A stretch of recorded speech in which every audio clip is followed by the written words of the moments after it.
I am coming. அடாடாடாடாடாடா, என்ன பவர்ஃபுல்லான dialogue, என்ன பவர்ஃபுல்லான ஃபைட் சீனு. ஜனநாயகன் படத்துடைய ட்ரெய்லர் ரிலீஸ் ஆகி பயங்கரமாக போயிட்டு இருக்கு. மில்லியன் கணக்கில் வியூஸ் போகுதுங்க. ஆனால் இருந்தாலும் வந்து இந்த படம் வந்து ஆல்ரெடி வினோத் சொல்லிட்டார், இது வந்து ஒரு ரீமேக்கு தான் அப்படின்னு சொல்லிட்டாரு. அதுதான் தெலுங்குல ரொம்ப பிரம்மாண்டமாக வெளியான பகவந்த் கேசரி அப்படிங்கிற படம். அந்த கேசரியை மறுபடியும் ரவை வாங்கி மறுபடியும் வந்து கொஞ்சம் முந்திரி பருப்பு பிஸ்தா பருப்பு எல்லாம் போட்டு கிண்டுன்னு கிண்டி அதே மாதிரி அந்த கேசரி இருக்கணுங்கிறதுக்காக நிறைய விஷயங்கள் பண்ணியிருக்காங்க. இந்த ட்ரெய்லர் பார்த்தோன்னா பல பேர் வந்து பலவிதமான கமெண்ட், எல்லாரும் ரொம்ப கடுப்பாய், அடப்பாவி இதுக்காடா first day first show scene by scene அப்படி இருக்கு, ஷார்ட் பை ஷார்ட் அப்படி இருக்கு. பெரும்பெரிய பத்திரிகைகள்லாம் வந்து பார்த்தீங்கன்னா இதை உடனடியாக இது ரெண்டும் ஒன்றா தான் இருக்குது அப்படின்னு சொல்லி ஃபேஸ்புக்லேயும் ட்விட்டர்லேயும் எல்லா இடத்துலையும் மெசேஜ்லாம் போட ஆரம்பிச்சிட்டாங்க. மெசேஜெல்லாம் போட ஆரம்பித்தோன்னே இப்போ எல்லாரும் சொல்லிட்டாங்க, ஓகே இல்லை சார் இது ரீமேக் தான், ஆனால் இருந்தாலும் இப்போ எல்லாம் தெரிஞ்சு போச்சே, அப்படியே எக்ஸாக்டாக அந்த பகவந்த் கேசரி படத்துடைய ரீமேக் தான் அப்படிங்கிறது. அதனால் எப்படி சார் இதை போய் ஃபர்ஸ்ட் டே ஃபர்ஸ்ட் ஷோ பார்க்குறது? சீன் பை சீன் இருக்கே sir. Amitabh Baiju character Sreeleela character. Sreeleela வந்து அதில் வந்து ஒரு சின்ன வயசுலேயே அவங்க அப்பா இழந்திருக்கும். அவங்க அப்பா இழந்தப்போ அவருக்கு வந்து அவளுக்கு ஒரு ஷாக் ஏற்பட்டு ஒரு விதமான பதட்டம், அந்த ஒரு மூச்சு வாங்குற மாதிரி ஒரு விஷயம் நடக்கும். அப்போ அந்த இந்த டிசார்டரை எப்படி சரி பண்ணுறது அப்படின்னு பார்க்கும்போது இவளை எப்படியாவது வீரமாக வளர்க்கணும் அப்படிங்கிறதுக்காக பாலகிருஷ்ணா என்ன பண்ணுவார்னா, ஆர்மியில் அவங்க அப்பாவுடைய ஆசை தான், அதாவது ஸ்ரீலீலா அப்பா வந்து சரத்குமார், அவங்க அப்பாவோட ஆசை வந்து ஆர்மியில் சேர்க்கணும் அப்படிங்கிற. ஸோ அதனால் ஆர்மியில் சேர்க்கணும், இவளையாவது தைரியமாக வளர்க்கணும்னு சொல்லிட்டு ஒரு பாலகிருஷ்ணா வந்து பொண்ணுங்கள்லாம் சும்மா புலி பாரி வளர்க்கணும், புலி பாரி அப்படின்னு. அதே புலியை, அதே கொட்டை எடுத்த புலியை இங்கே எடுத்து வந்து அதே டைலாக் இங்கே எடுத்து வந்து விஜய் அதே டைலாக் சொல்றாரு, பொண்ணுங்கள்லாம் சும்மா புலி மாதிரி வளர்க்கணும் அப்படிங்கிறார். ஸோ அதனால அந்த புலி மாதிரி வளர்க்குறதுங்கிறது சேம் கதை. அதே மாதிரி அமிதாப் பைஜு வந்து ஒருத்தர் கடத்திட்டு போகிறது, அந்த ஃபைட்டு, அங்கே வந்து இந்த கையில் பெரிய ராடு கட்டி அடிக்கிறது, அதுக்கப்புறம் வந்து இவன் யார் தெரியுமா அப்படின்னா இவன் வந்து ஒரு போலீஸ் ஆஃபீஸர். அதில் வந்து நீலகொண்டா பகவந்த் கேசரி, அதாவது என்பிகே நந்தமூரி பாலகிருஷ்ணா அப்படிங்கிற அந்த பேரை வந்து என்பிகேங்கிறது நீலகொண்ட பகவந்த் கேசரி அப்படின்னு சொல்லி மாற்றிட்டாங்க. இதில் வந்து டிவிகே தளபதி வெற்றி கொண்டான் அப்படின்னு சொல்லி மாற்றிட்டாங்க. ஆனால் இவர் பேர் விஜய் தான், தளபதி வெற்றி கொண்டான், அதாவது விஜய் போடாமல் இந்த இடத்துல தளபதி, நந்தமூரி பாலகிருஷ்ணா இல்லாமல் பகவந்த் கேசரி. ஓகே, பகவான் kesari almost same kesari.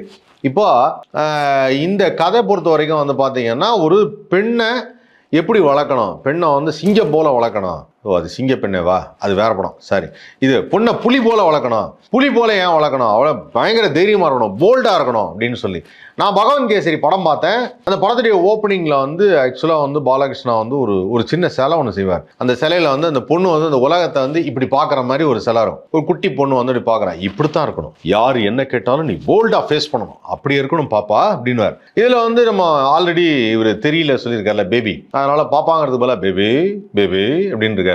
So பாப்பா பேபியா லைட்டாக மாறிடுச்சு. இப்போ அடுத்தது வந்து பார்த்தீங்கன்னா இந்த கதையில் பாலகிருஷ்ணா வந்து இந்த பொண்ணை வளர்க்கும் போது நடுவில் ஏற்படுற இடைஞ்சல்கள், வழக்கம் போல அந்த பொண்ணை ஆர்மிக்கு சேர மாட்டேன்னு சொல்றது, என்னால் முடியாது, எனக்கு பயமா இருக்கு, எனக்கு கையெல்லாம் நடுங்குது அப்படின்னு சொல்றது. அந்த சமயத்தில் அந்த பொண்ணு ஒரு காதல் வயப்படுறது, காதல் வயப்பட்ட உடனே அந்த பையன் வந்து இவர் கூட இருந்தாலும் நீ வேலைக்கே ஆக மாட்டேன், நீ வா கல்யாணம் பண்ணிட்டு சந்தோஷமா நல்ல லைஃப்பை லீட் பண்ணலாம் அப்படிங்கும்போது பாலகிருஷ்ணாவுக்கு பயங்கர டென்ஷன் ஆகிடும். ஏய் பொண்ணுங்களை புலி மாதிரி வளர்க்கணும் அப்படின்னு சொல்லிட்டு டமால் நடிச்சிருவார். அவர் பல இடத்துல அந்த மாதிரி பயங்கரமாக பிஹேவ் பண்ணுவார்னு வச்சேன். ரஃப் அண்ட் டஃபான ஆள் அவர்.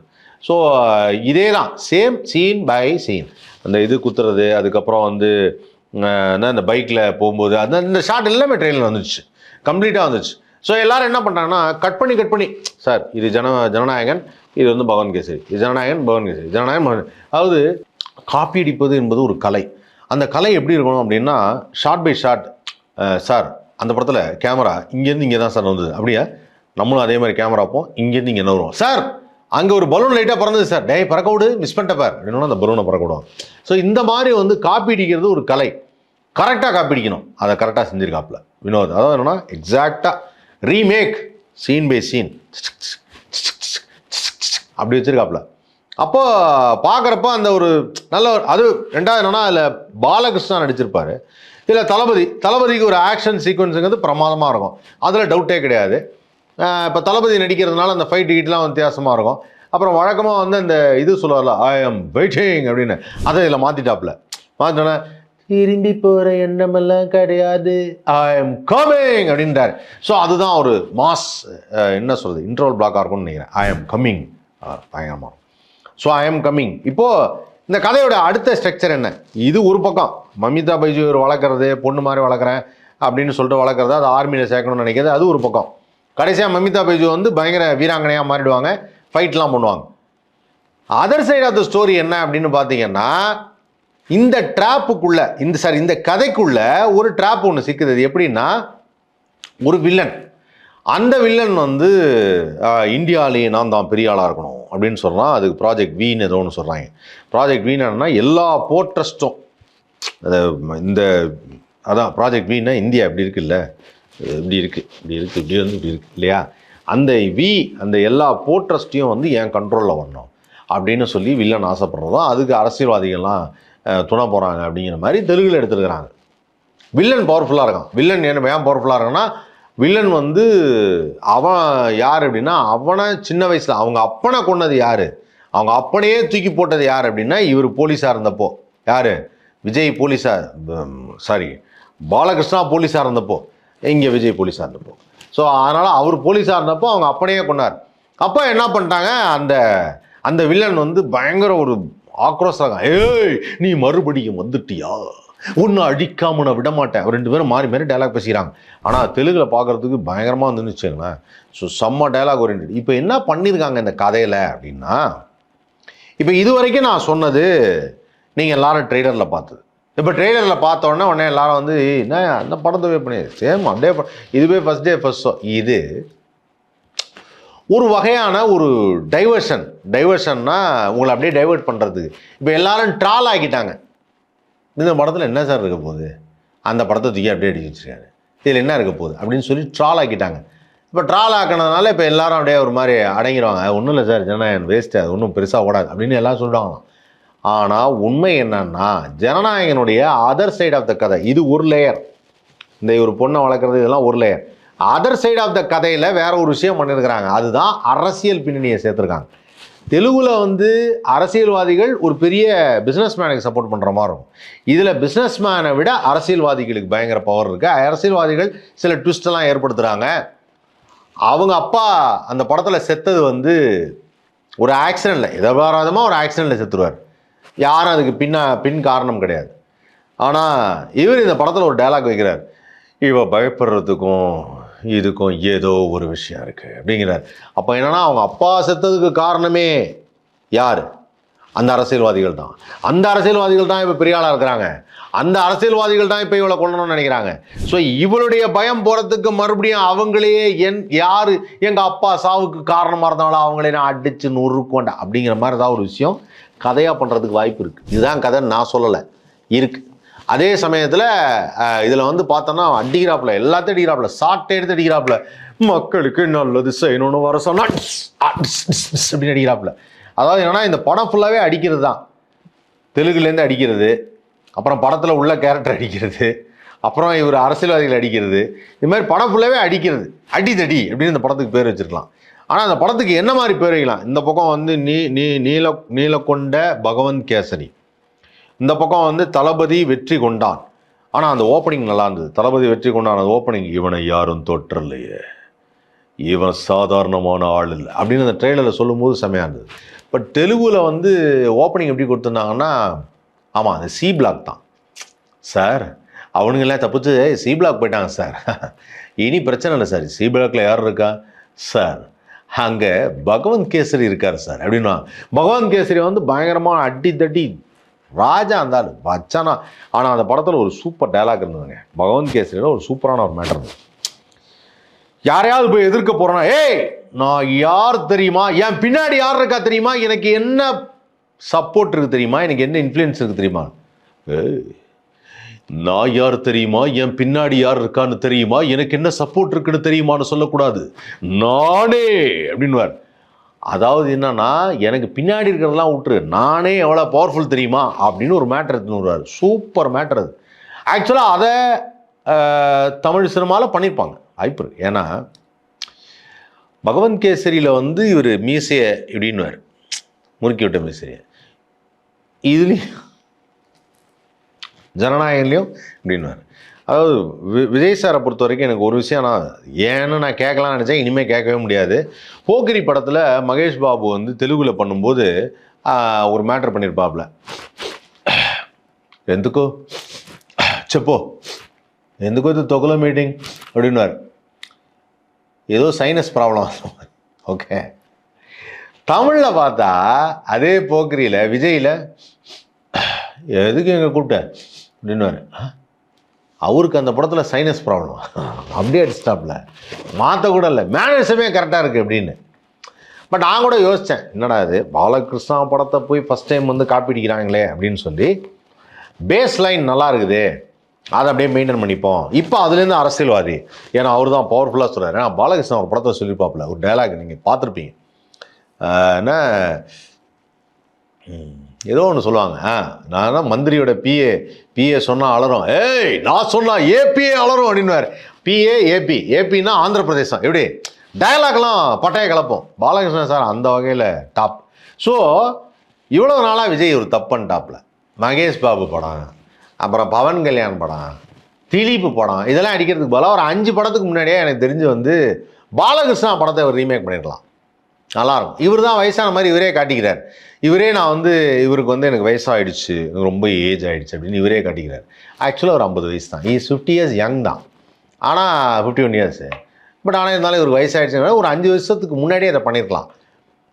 இருந்தாலும் லாஸ்ட் படமாக பண்ணுறோமே, அது ஒரு ஒரிஜினல் ஸ்க்ரீன் பிளேவாக பண்ணலாமே. ஸோ ஒரிஜினல் ஸ்க்ரீன் பிளே பண்ணி பார்த்தாப்புல, சொந்தமாக யோசிச்சு பார்த்தாப்புல, வேலைக்கு ஆகலை. ஓகே, காப்பி அங்கேருந்து. ஆனால் இப்போது ஒரு விஷயம் சொல்கிறேன். இப்போ இவ்வளோ நேரம் நான் சொன்னதை வந்து ஜனநாயகன் ட்ரெய்லரில் நீங்கள் பார்த்தது ட்ரால் பண்ணுறீங்க. மறுபடியும் சொல்கிறேன், அது மட்டுமே கதை கிடையாது, பேக்ரவுண்டில் வேற ஒரு கதை வச்சுருக்காப்புல. மெயின் ஸ்ட்ரீமில் இதை எடுத்துக்கிட்டார். அதனால தான் அந்த சீன் எல்லாத்தையும் ட்ரெய்லரில் போட்டு காமிச்சிட்டாங்க. இப்போ மக்கள்லாம் ஏமாத்துறது, எல்லா சீனும் அந்த சீனை போடு, போய் பாரியா அவரு. அதாவது எப்படின்னா விஜய்க்கு ஆப்போசிட்டாக இருக்கவங்களெல்லாம் ஏமாத்துறாராம். பாத்தியா நான் சொன்னல பகவந்த் கேசரி அப்படியே எடுத்து வச்சிருக்காப்புல, அங்கே வேறு அப்படியே இருக்கு அப்படின்னு ஏமாத்துறாராம். நான் ஏமாற மாட்டேங்க. உங்கள் கதையில் பின்னாடி ஒன்று இருக்கு, அதில் வேற ஒன்று பண்ணிருக்கீங்கன்னு தெரியுது. அந்த வேற ஒன்று பண்ணது தான் அந்த பிரகாஷ் ராஜ் கேரக்டர்லாம், ஏன்னா அது பகவந்த் கேசரியில் கிடையாது. ஸோ இப்போ அந்த வேற பண்ணியிருக்கிறது என்ன மாதிரி டைலாக் வரப்போகுது, எப்படி மக்களுக்கான சப்போர்ட்டு, அந்த முன்கதைக்கு ஃபஸ்ட்டு பாயிண்டில் உள்ள அந்த ஸ்டோரிக்கு இதுக்கு என்ன சம்மந்தம், அதெல்லாம் கொஞ்சம் ஏதோ டிஃப்ரெண்ட்டாக ஒன்று பண்ணியிருக்காங்க. அதை பண்ணி பார்த்துருவோம், அதை என்னென்னு பார்த்துருவோம். ஆனால் இருந்தாலும் வந்து இது வந்து ஒரு கேசரி தான் அப்படின்ட்டாங்க. அதனால் அந்த பக்கம் வந்து பகவந்த் கேசரி, இந்த பக்கம் ஜனகேசரி அப்படின்ட்டாங்க. ஸோ ஜனகேசரி வர்ற 9ஆம் தேதி ரிலீஸ் ஆகுது. படத்தை பார்த்துருவோம். கண்டிப்பாக ஏதாவது டிஃப்ரெண்ட்டாக இருக்கும். தைரியமாக ஒரு ரீமேக் படத்தை ரிலீஸ் பண்ணுறாருன்னா அதுக்கு என்ன ரீசன்னா, நான் ஆல்ரெடி சொன்னது தான், சிம்பத்தி. இதுதான் என்னுடைய கடைசி படம் பார்த்துருக்கு அப்படிங்கிறதுனால தான். இது ஒரிஜினல் படம்லாம் எதுக்கு சார் தேவையில்லாமல் புதுசாக கதையெல்லாம் வச்சுக்கிட்டு, கடைசி படம் அதை அப்படியே எடுத்து வச்சுருவோம்.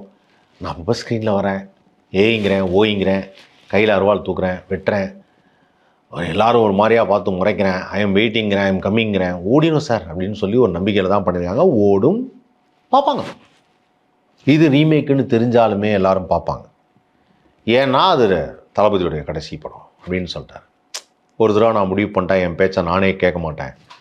உண்மைங்க, அந்த டைலாக் உண்மையாச்சு பாருங்க. அவர் முடிவு பண்ணிட்டார், இனிமேல் நான் படத்தில் நடிக்க மாட்டேன், அரசியல் தான். இப்போ அவர் பேச்சு அவரே கேட்க மாட்டார், வேற யாராவது பேச்சு சொன்னால் கேட்பார். அவர் பேச்சு தான் அவர் கேட்க மாட்டேன்னு சொல்லியிருக்காரு. வேற யாராவது சொன்னாங்கன்னு தளபதி செய்யாதீங்க, சரிங்க உங்கள் பேச்சை நான் கேட்டுக்கிறேன், ஆனால் என் பேச்சை நான் கேட்க மாட்டேங்க அப்படின்றார். ஸோ இதனால் வந்து இப்போ ஜனகேசரி பகவந்த் கேசரி படத்தில் வேற ஒரு லைன் இருக்குது, அதிகமாக ட்ரோல் பண்ணாதீங்க. உண்மையிலேயே அந்த கதையில் வேற ஒரு டிஃப்ரெண்ட்டாக ஒன்று பண்ணியிருப்பாங்க. அதுதான் அவர் அடுத்து அரசியலுக்கு வர்றதுக்கான டயலாகு, அரசியல்வாதிகளை தாக்குறது எல்லாம். அதெல்லாம் அந்த படத்தில் கிடையாது. அந்த படத்தில் அவ்வளோ கிடையாது. சரிங்களா? ஸோ இந்த படத்தில் வந்து அது இருக்குது.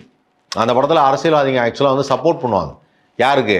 நந்தமூரி பாலகிருஷ்ணாவுக்கு சப்போர்ட் பண்ணுவாங்க. பாலகிருஷ்ணா பெருசாக சொல்ல மாட்டார், நன்றி ஏதோ ஒரு சின்ன ப்ராப்ளம் அப்படின்னு சொல்லிட்டு போயிடுவார். அவங்கள திட்ட விட மாட்டார். கடைசியில் அவங்க தான் அதில் ப்ராப்ளம், ஆனால் அவரை திட்ட மாட்டார். ஸோ இந்த மாதிரி வந்து என்னென்னா, இவங்களுக்கு யார் பெயினாக இருக்க பிரெயின் ஆஃப் பிஸ்னஸ் மேன் அழிச்சிட்டாராம். அழிச்சிட்டோன்னா அரசியல்வாதிகள்லாம் மாறிடுவாங்க. எப்படி? திருந்திடுவாங்க. அப்படின்னு சொல்லி. ஆனால் அவங்க திருந்த மாட்டாங்க. அவங்க மறுபடியும் அதே மாதிரி ஒரு பொய்யை சொல்லுவாங்க. எப்படி அந்த பிஸ்னஸ் மேன் செத்தாருங்கிறதுக்கு ஒரு பொய் சொல்லுவாங்க. அதுதான் அந்த படத்தோட கதை. நீங்கள் என்ன பண்ணுங்கள், டைம் கிடைச்சா பகவந்த் கேசரி பார்த்துருங்க. தமிழில் அமேசான் பிரைமில் இருக்குது, பார்த்துருங்க. இப்போது டாபிக் இஸ் ஓவர். ஸோ ஆக மொத்தம் ஜனநாயகன் ட்ரெய்லர் பற்றியும் இதை பற்றியும் நிறையா பேசிட்டேன். எல்லாம் ஓவரு. இப்போ ஒரு முக்கியமான விஷயத்த சொல்கிறேன்.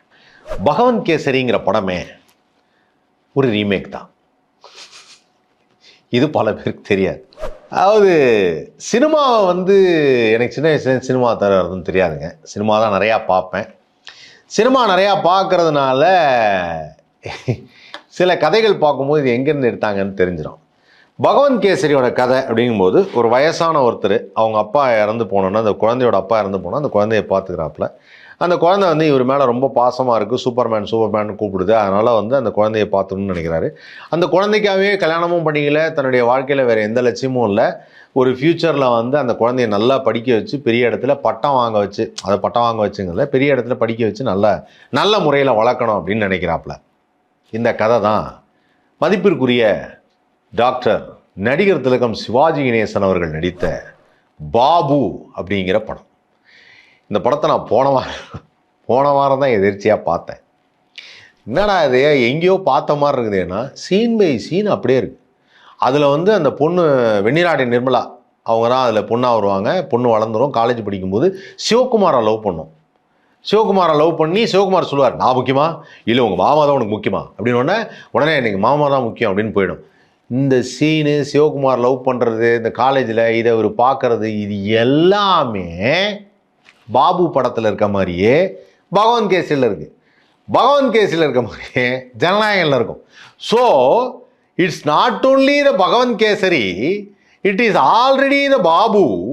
Babu became Bhagavanth Kesari, Bhagavanth Kesari became Janakesari. So இது ஒரு ஜனபாபு கேசரி. அதனால் இந்த ஜனபாபு கேசரியை 9ஆம் தேதி பார்ப்போம். தமிழ் சினிமா தானே, பரவாயில்ல. பழைய படத்துலேருந்து நடிச்சிருந்தா பரவாயில்ல.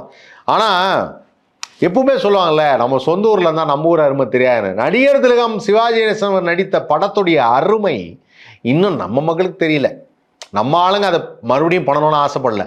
அவங்க அழகாக அதை எடுத்து அதை ஒரு படமாக பண்ணி அதுக்கு ஒரு பேஸ் லைன் வச்சு, அந்த படத்தில் இன்னொரு இருந்தது பகவந்த் கேசரியோட அதர் சைடு தான் சூப்பர். அந்த பென்ட்ரைவ் எங்கே, அந்த பென்ட்ரைவ் இந்த லேப்டாப்பில் காப்பணும், அந்த பொண்ணை பிடிங்க. டேய், இது விஜயகாந்த் படத்தில் கதையாச்சேடா, இதை எங்கேருந்து எடுத்தீங்க அப்படின்வாங்கல்ல. ஸோ அழகாக ஒரு சிவாஜி படத்தையும் விஜயகாந்த் படத்தையும் கம்பைன் பண்ணி ஒரு படத்தை பண்ணி அதுக்கு பாலகிருஷ்ணா அவருடைய அந்த பஞ்ச் டயலாக் வச்சு அவருக்குன்னு ஒரு கேட்டகரி இருக்குது, அதை வச்சு முடிச்சிட்டாங்க படத்தை. ஜனநாயகம்னா அல்டிமேட். அதாவது என்னன்னா, ஏமாறுறவன் இருக்கிற வரைக்கும் ஏமாத்திட்டு தான் இருப்பாங்கிற மாதிரி. இப்போ அவங்க இல்லை சார், நாங்கள் இந்த படம் பண்ணி வச்சுருக்கோம், எங்களுக்குன்னு ரைட்ஸுக்குன்னு ஏதாவது காசு கொடுத்துருப்பாங்கன்னு நினைக்கிறேன். கண்டிப்பாக ரீமேக் ரைட்ஸ் காசு கொடுத்துருப்பாங்க. ஸோ அதாவது யார் வீட்லேருந்தோ திருடி எடுத்து வச்சிருந்த பொருளை இவங்க காசு கொடுத்து வேற வாங்கியிருக்கிறாங்க. இப்போது உண்மையிலே கேவிஎன் ப்ரொடக்ஷன்ஸு. உங்களுக்கெல்லாம் ஒரு விஷயம் சொல்கிறேன், நல்லா கேட்டுக்காங்க. சில விஷயங்களை நம்ம நினச்சா நடக்குமான்னு தெரில, ஆனால் நடக்கிறத நாம் தடுக்கவே முடியாது. ஸோ ஆக மொத்தம் ஜனவரி 9ஆம் தேதி வரப்போகிற ஜனநாயகன் பார்க்குறதுக்கு முன்னாடி நீங்கள் 2 படம் பார்க்கலாம். ஒன்று பாபு, ரொம்ப சென்டிமெண்ட்டாக இருக்குங்க, அதுவும் பாருங்கள். ஓகே, இன்னொன்று இது அதாவது ஜனநாயகன் பார்க்குற கடைசியாக என் பிள்ளை விஜய் நடிச்சிருக்கான்னு பார்க்குற சில ஓல்டு பீப்புளுக்கு அந்த படம் கரெக்டாக ரிலேட் ஆகிடும். அவங்க எல்லாரும் பார்த்துருப்பாங்க. ஏன்னா அந்த படம் சூப்பர் ஹிட். பாபுக்கு அப்புறம் இந்த படம் பகவந்த் கேசரி பாருங்கள். அதுக்கப்புறமா நீங்கள் பாபு யூடியூப்பில் இருக்குதுன்னு நினைக்கிறேன், இல்லைன்னா டிவியில் போடுவாங்க. அநேகமாக இப்போ நான் சொன்னதை பார்த்துட்டு நிறைய டிவியில் திருப்பி போட்டாலும் வாய்ப்பு இருக்குது. ஸோ அதனால் பாருங்கள். ஜூன் அது ரிசல்ட்டோ ஜனவரி 9ஆம் தேதி பார்த்துருவோம். அந்த கேசரியில் என்ன இருக்குன்னு பார்த்துருவோம்.